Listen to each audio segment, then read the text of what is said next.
We are back live here on our world-famous KJAG radio broadcast, coast to coast, and border to border on iHeartRadio and also AMFM247.com. We have a fantastic guest, a phenomenal guest, if you will, with us today. Mike Skill from the Romantics. And Mike, how are you, sir? I'm doing pretty well. We're me and my family, our family's doing pretty well. So, you know, we just each day you just try to keep going and do some get outdoors, get indoors, exercise a little, and stay away from the crowded stores if there are any. You know get groceries once a week. You know. Well, you have quite the musical background. I am amazed that I'm even able to do this show today with you, with not just the fact that you're kind of a big deal, but the fact that everyone all over this planet have had technical issues today. Wow.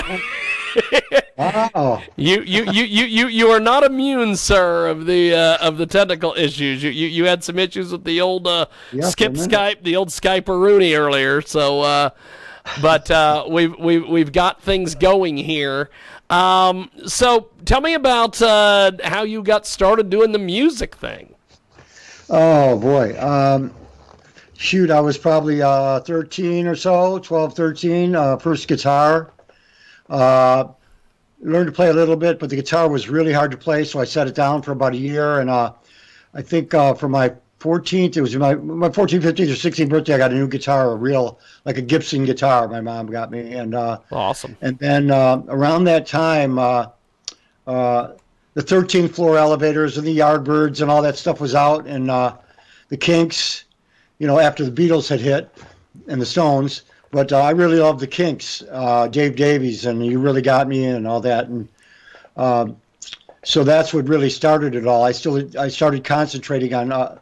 I started learning off the records, slowing the record down on a 33 RPM stereo, a little high fidelity thing, and a portable, and slowing it to 33 and a third. Most people probably won't. Young people won't know what that is. Oh yeah, yeah. But learning guitar solos, but then at the normal speed, learning all the chords.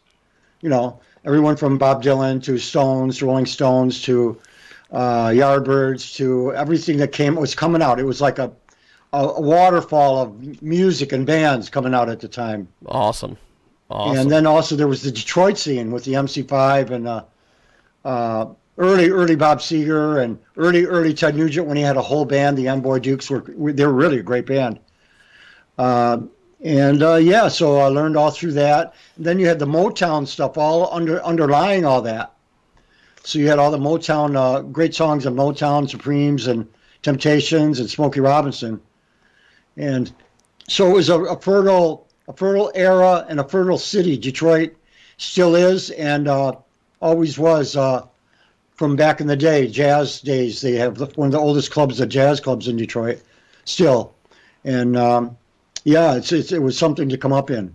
Now, you have quite the interesting story. A lot of people know you from your amazing guitar playing, but you wanted to do drums at first. Tell us a little about some of the different interests that you had with musical instruments, and because you've got an amazing catalog of all the different things, guitar based and music based, but.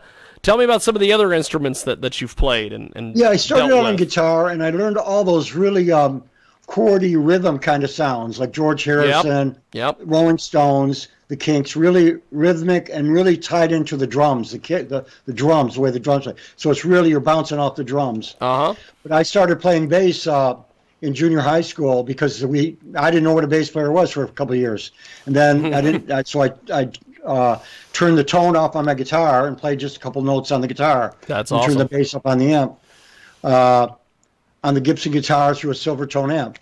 And so I started learning the little basics of bass guitar. And a few years later, Sgt. Pepper came out, and I actually had a real bass, a Vox bass, and I started learning all the bass lines on Sgt. Pepper. And Cream was out, so I was learning Jack Bruce. So you had Paul McCartney and Jack Bruce playing bass, the bass playing, and then you had all the bass parts that a friend of mine was a keyboard player when I was 16 or 17, and we'd talk about Phil Spector and Brian Wilson, all the producers, Toulouse, what's his name, Toussaint, Alan Toussaint, and those guys from New Orleans, all these producers, and what's her name, Carol Kay, she played all the bass on a lot of the early stuff. So we had a fertile thing there as well. The bass was, I was learning how to, because on guitar, you start hearing melodies when you're playing guitar, and so I use those melodies in bass. When you're a guitar player playing bass, you get to be a little more melodic, like McCartney, or like you start writing little lines instead of 16th notes droning along. And equipment was equipment. I didn't get good equipment till later on. Sun equipment, Sun amplifiers. Yeah. I never had a box. I've got a bunch of boxes now and a bunch of Fenders, Fender amps. So I kind of collect Vox and Fender, and I have a few old Marshalls and stuff. But really, it's not about that. It's about how you play that you get the sound. It's not always the amp. Sometimes the amp helps, but you still have to have the melody and the rhythm and working with the drums. I never had a hard time coming up with a song when the drummer laid down a good backbeat, especially with Jimmy in the original days and Brad Elvis now. Brad Elvis is, he's like a Ringo. Both guys were like a Ringo, Keith Moon-ish kind of guy, and Brad more so than Jimmy. Jimmy kind of fell into the Muscle Shoals kind of thing, where you're the grooves. That's awesome. The grooves, from going from Ringo to Keith Moon to what's his name in Vanilla Fudge? Appice, Carmine Appice. Yep. And then of course Ginger Baker and the other guy, but Ginger Baker and Keith Moon. Anyway, I'm getting off track, but you still had to have a melody in your head. Yes. And I didn't get really writing until the last, really writing a whole complete song, verses, choruses, melodies, not till about in the 90s. And I would write bits and pieces and give them to the band, Romantics.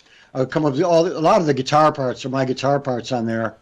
All the little hooks and all the little 12-string bits and the changes and all that.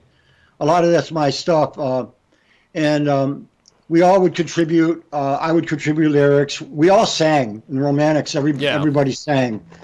Because when we were coming up in Detroit, we were searching for a lead singer. We were in that whole, oh God, it's kind of a bad thing to get into. You're just looking for a singer until the Dolls happened. The new wave happened. The New York bands came out, and the punk bands came out. It showed that anyone could sing, anyone could play, anyone could write. It gave that kind of. It didn't. There was no block. There was no block. Yeah. Just start doing it, and it was a great thing. That was great about the new wave punk scene. It allowed everybody to do whatever they wanted. You got from the B-52s to the Ramones. Really simple rock and roll. And so eventually I put the hall together, and I was writing a lot of stuff on my own. So I had a lot of music in the last few years, and I started recording that stuff. And that's what we're hearing now that I've been bringing out the last year or so. Well, you have done some amazing things. We have got Mike Skill from the Romantics with us today. He joins us live here via the magic of the old Skype-a-rooney. And he's with us today talking a little bit about his music and also some of the different things that he's done over the years, specifically with the Romantics. And you mentioned, the fact that you guys started in Detroit and some of the different things that have happened. Detroit's had a lot of problems over the years. What do you make of the music scene there? Is it still pretty decent, or have people kind of gave up on that part of it because other parts of the place have been given up upon? Yeah, there's quite a few groups coming up. They're always coming up, and they're around for a few years, and then something folds into another thing. Jack White's there. He's got a studio. He's got his pressing plant. Third Man. The recording studios. There's still a few of them left. Bands are always interchanging, and Amy Gore with the Gore Girls. Oh yeah, those guys, and the Henchmen, all those guys. I don't know if they're still around, but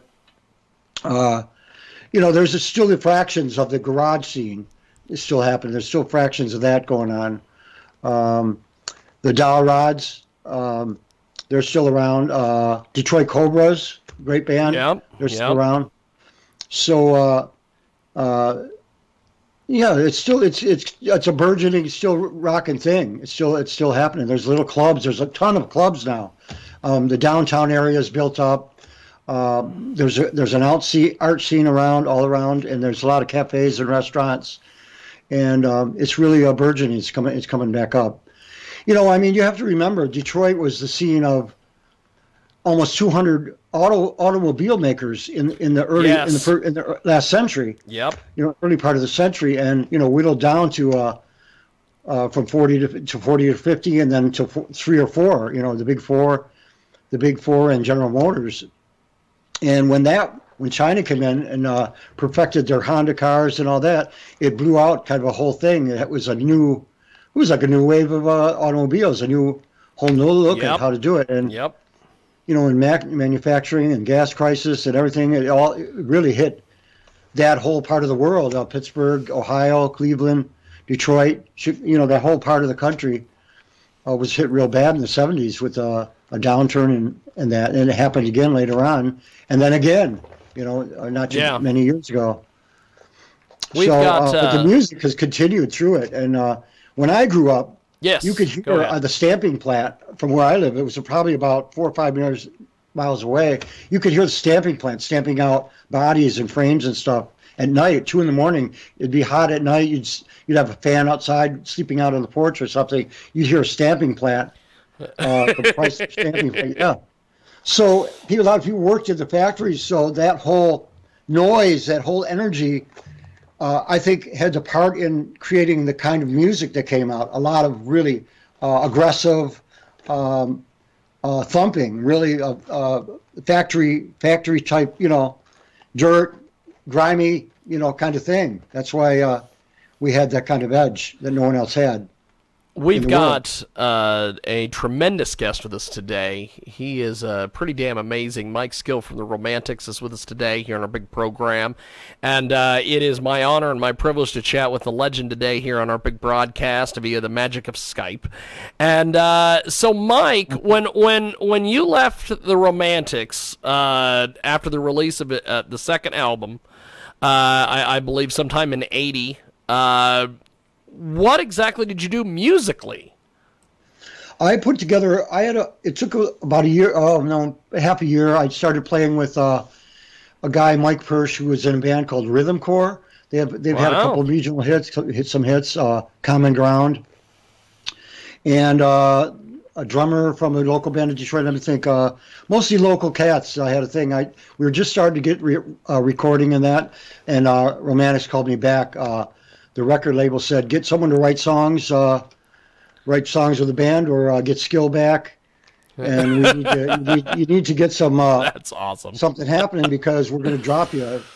Their record. They did a record without me, and that didn't happen. I mean, there were some good songs, I guess, but it didn't have the same energy and attitude as the original Romantics. Yeah. I was a rebellious cat. I mean, I was really into the punk scene and the raw edge of it, and I stirred the pot a lot, but it was all intending to progress in a way where we weren't just like a pure poppy kind of band, and we kind of fell into that a little bit later on the Talking in Your Sleep record. But we did what we had to do to get the record get the record played. We were writing same way with a little bit less rock attitude, but a lot cleaner. But the first 2 records are still definitive of the Romantics, I think. the first 2 records. And then the stuff I'm doing now is kind of in the same vein. It doesn't sound like Romantic so much. It has the attitude. It has still my guitar signature, to it.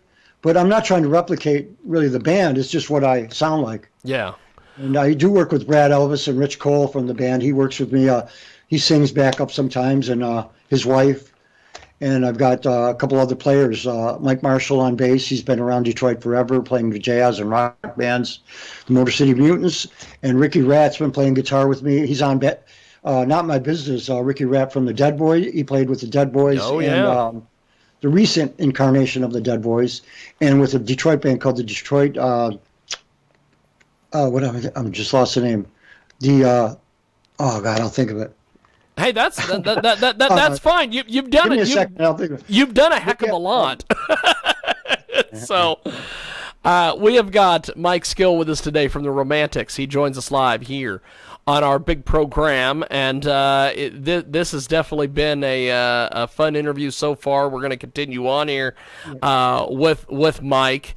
So that was Ricky Ratt from the look at that Trash Cans. Look at that. There you go. But there's so many people in Detroit. I'd like to, hopefully as time goes on, use other people in this project too. I mean, this endeavor is for bringing people in that I didn't get to work with, haven't gotten to work with. The Romantics are still together. We're not working. No one's really doing too much. Anyway, you guys got a lot of airplay with your music videos and everything during the vintage MTV era, as everyone likes to say, back when they played music videos, and so we got some criticism because of the Bud Light commercial, and yes, I was going to get there, but hey, let's go. I mean, we were thinking in terms of the Who. The Stones, the Yardbirds, they were doing commercials in Europe, in England, for perfume and milkshake commercials and you name it. Clothes, Mary Quant, whatever. Mary Quant clothes, the mod clothes back then. So we were like, okay, TV's not far from radio. So, and nowadays everybody's doing it. Oh, yeah. So we were looking at it like an extension of radio. And actually, what I like about You Came Out, it was in the middle of the charts and started dropping off. It made the top 50. It made maybe the top 50, and it was it broke the top 100. But what saved it was the Bud Light commercial, and then really MTV saved it. The video for MTV, because we didn't get really a lot of hype after that. We were getting ready to go in for the next album. And they called Holland, people from Holland, Europe. The song "What I Like About You" is going up the charts in France, Germany, and the Netherlands. And so they wanted to come over from Holland.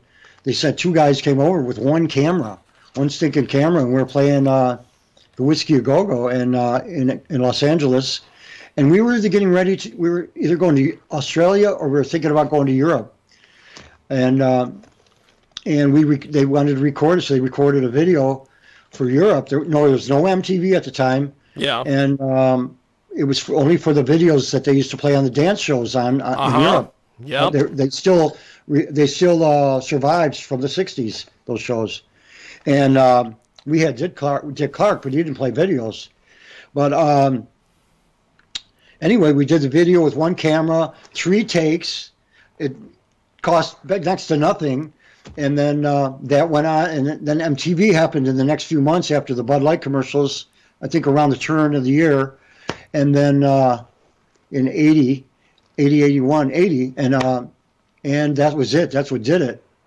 The video was different than all the other videos, There was the whole disco thing, and there was a lot of, it was just getting into rock and roll on MTV when it first came out. And it took off, and then we went off to Australia because the song was in the top 10. And then I was out of the band right after that, fired from the band, being too chaotic, creating too much energy, too much rock and roll. Wanted to be the rebel. So, so what brought you back after being fired? Well, really, they put the record out. and it didn't sound like anything the Romantics. It was more of a heavy metal kind of thing. That's hilarious. And pop. Every time the record dies, they call you. It's not really my. It's not really me to criticize or do what comment about what. Well, yeah, but I mean, as far as sales go, it seems like when the sales are down, they're like, well, we need to get Mike back so we can get the sales back up again. Well, yeah. It's kind of a strange deal that that they always talk about if it's not broke, don't fix it kind of thing. Yeah, well, you get things happen and I wasn't always running the straight line there. I wanted to that too. You've said on so many occasions that just in the last 20 minutes here of us doing this, you're kind of a rebel. Well, you had the Damned out, you had the Clash, you had the Ramones, and I wanted to use that.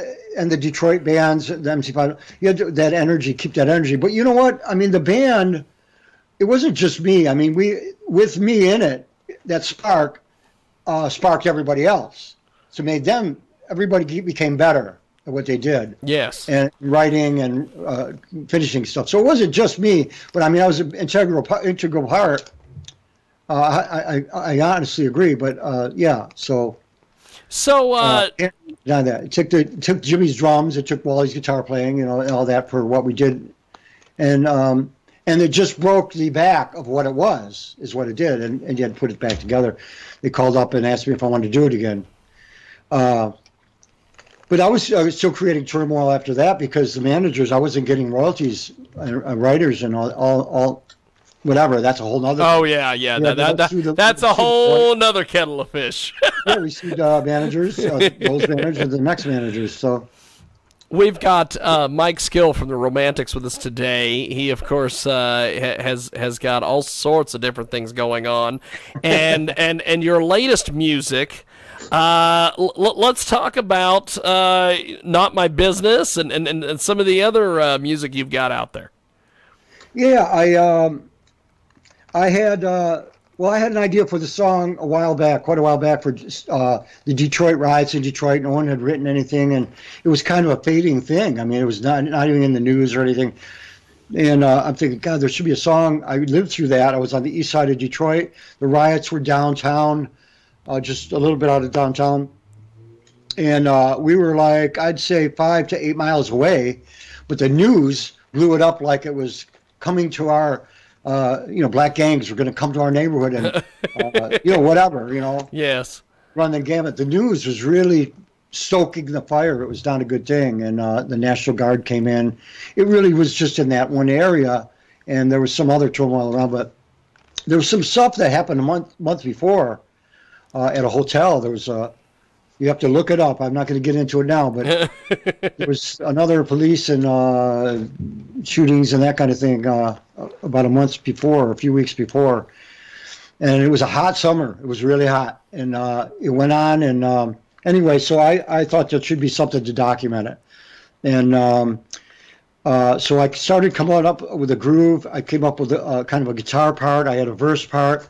And then I started coming up with a little bit. I came up with the title, the way to sing the title, and lyrics came more and more. I had sheets of paper all over the house with different lyrics, and finally it all came together. But I didn't have a lot of the arrangement came in the studio, because the studio for me, being an artist, I mean, I always did going through art school in high school and that, and going on to art school later. I wanted to do, but the music happened first.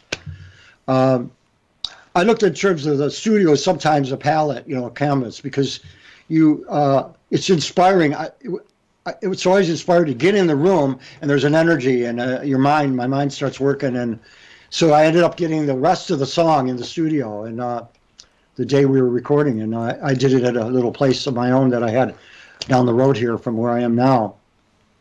And it just fell together. And I had the drummer was just a real basic straight head drummer. He laid back the groove, and I just he was an engineer, and he helped me through it. And as far as the production, and we both produced it, and I wrote it, and it's done. It came out, and I just got Wayne Kramer in the last year or so. He played guitar on it, but I released it for a limited release, digitally, and it went over really well. And then a lot of stuff started happening, movies about the Detroit riots, and Detroit started not reminiscing, but started going into detail about it. Yeah.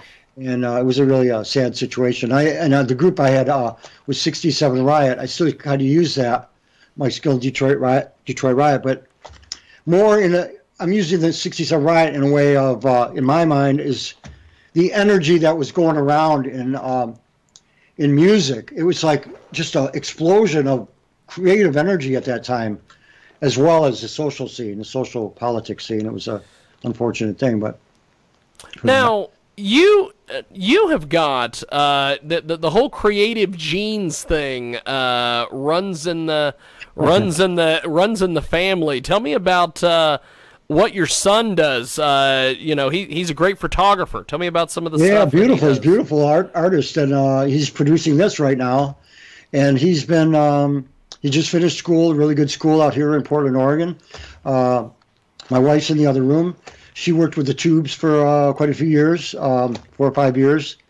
And I ended up moving. My son was going to be born, and moving permanently into Portland. I get back to Detroit. My family's still there.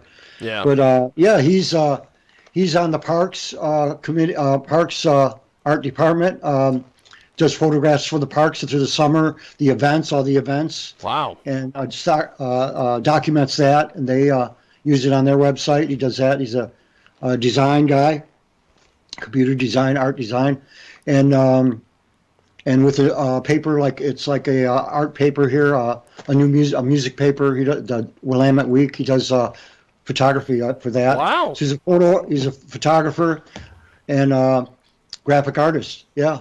Really good, doing well. So right? You've got all sorts of different things going. You've got the music. You've got just an incredible stuff.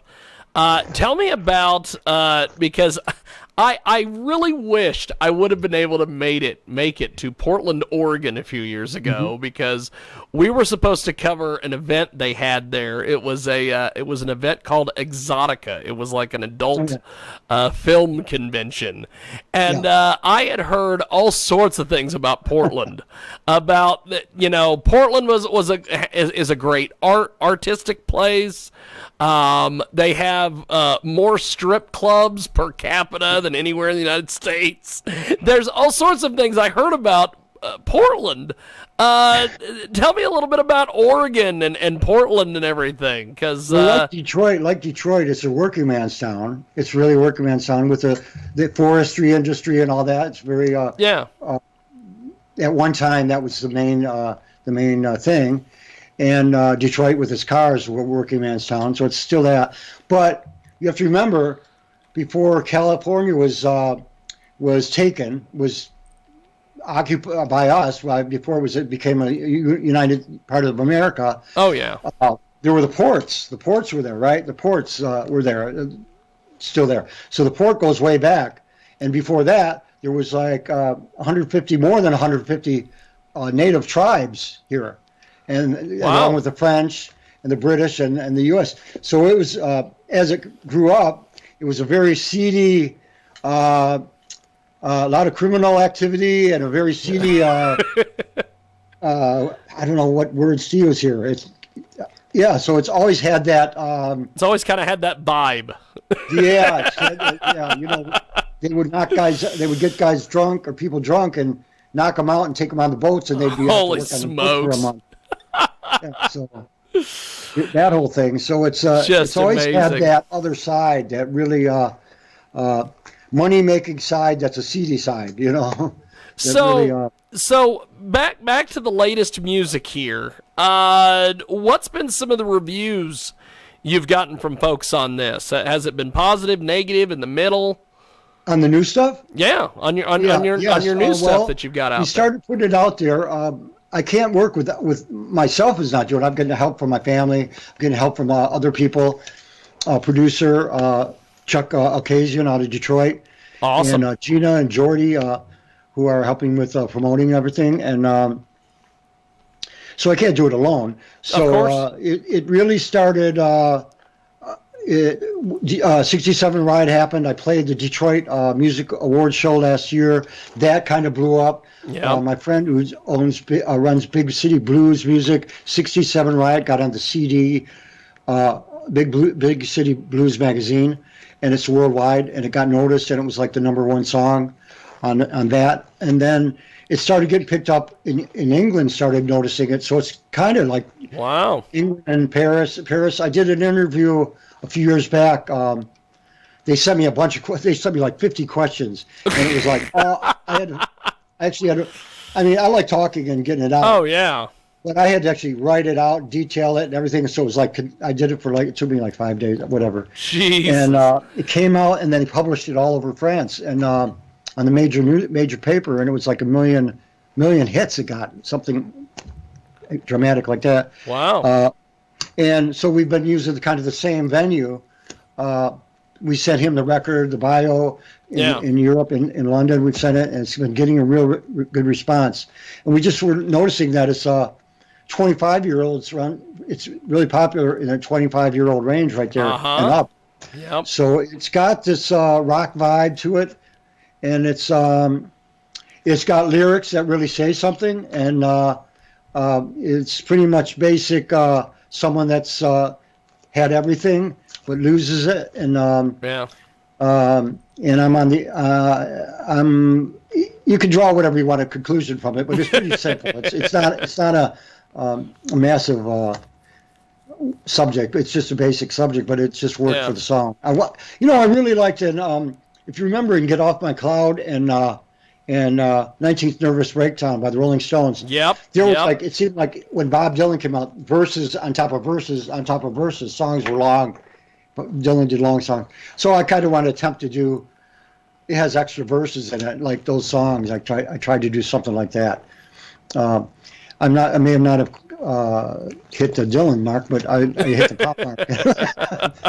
I mean, I tried to do a longer verses on it, and it worked out, so.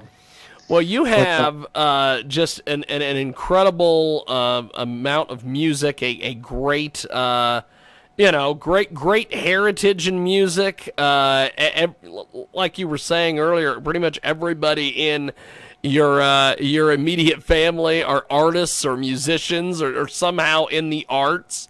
Mm-hmm. You should be very proud of yourself, my friend, at being able to put all this together. There's a lot of thanks that has to go around outside of me. So, yeah, I agree. Thank you. So before we let you go, how do people find your music, buy your music, get involved with everything that you're doing now? Yeah, well, it's on all the outlets from Spotify to Apple Music to iTunes. Anything I'm missing, Nick? No, that's about it. Yeah, and I know all the streaming services have got it. The website MikeSkill.com. You can get all the information and everything. 67 Riot, probably the 67 Riot, and but right now we're really zeroing in, magnifying on Not My Business. It's really taken off. It's taken off. So. We're really happy about that. So with Not My Business, take me through the whole, putting this together and writing it and everything else. I spoke to someone else in the Flamin' Groovies. I was going to work out with Cyril Jordan, and I told him, man, we should write some songs. And I saw him at a gig in Portland, and he said, yeah, he goes, let's get together sometime and whatever, work over the air, over the internet. Oh, yeah. But I got the title, and then I just started writing a song. I was going to propose it to him, say, what do you think of this? And I ended up finishing the song on my own. I had the chorus first. I had the Not My Business title, I had the chorus, and then I just started working the verse. The verses are the ones that you really, it's like a puzzle. You start with a line, and you might get a couple lines, and then you save everything. I just save everything, and then things happen in the studio. For me, it's really like another. things open up. Like I'm in the studio, I need a turnaround, like a bridge part. And the guitar stuff is pretty. It's opening up an antenna. It's just opening up and letting everything that you've learned and being free that comes. The ideas come. They come to you. So it's a trail, a path, an adventure. It's hard sometimes, but you got to really not think about that. You just you write stuff down and keep going. Pretty That's much awesome. That's awesome. Well, this has definitely been an honor and a privilege for me to chat with you today. This has definitely been fun. We will definitely have to do this again. I appreciate you making time for us today, my friend. And then we're gonna play the track as soon as I hang up with you here on Skype. But thank you, Mike. Beautiful. This has been fun. It was recorded in my little studio. I had a drummer come in. I just laid it down and then built it from there. So still got a new studio here working on, and we'll be doing more. I'll be doing more with the guys. Awesome. Thank you for asking me to do the interview, and we'll see you down the road. Definitely. Mike, have yourself a wonderful day, my friend. Thank you, sir. Hey, stay safe and healthy, and we'll get going here. Definitely. Thank you, Mike. This whole thing. There he goes, Mike Skill, and we are going to go to the track. And it is a hell of a deal. And, wow, the Romantics, Mike Skill, holy smokes.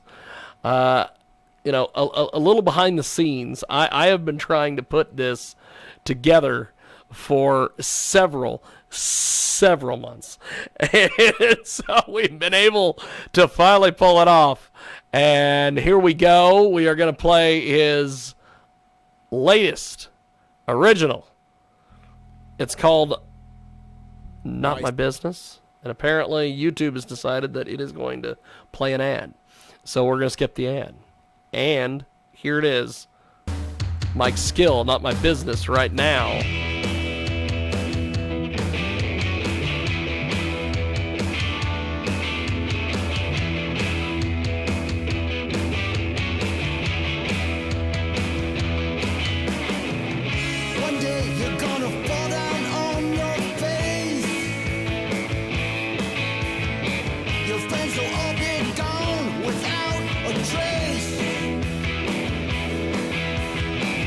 Daddy won't be there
That is the latest from Mr. Mike's Skill, not my business.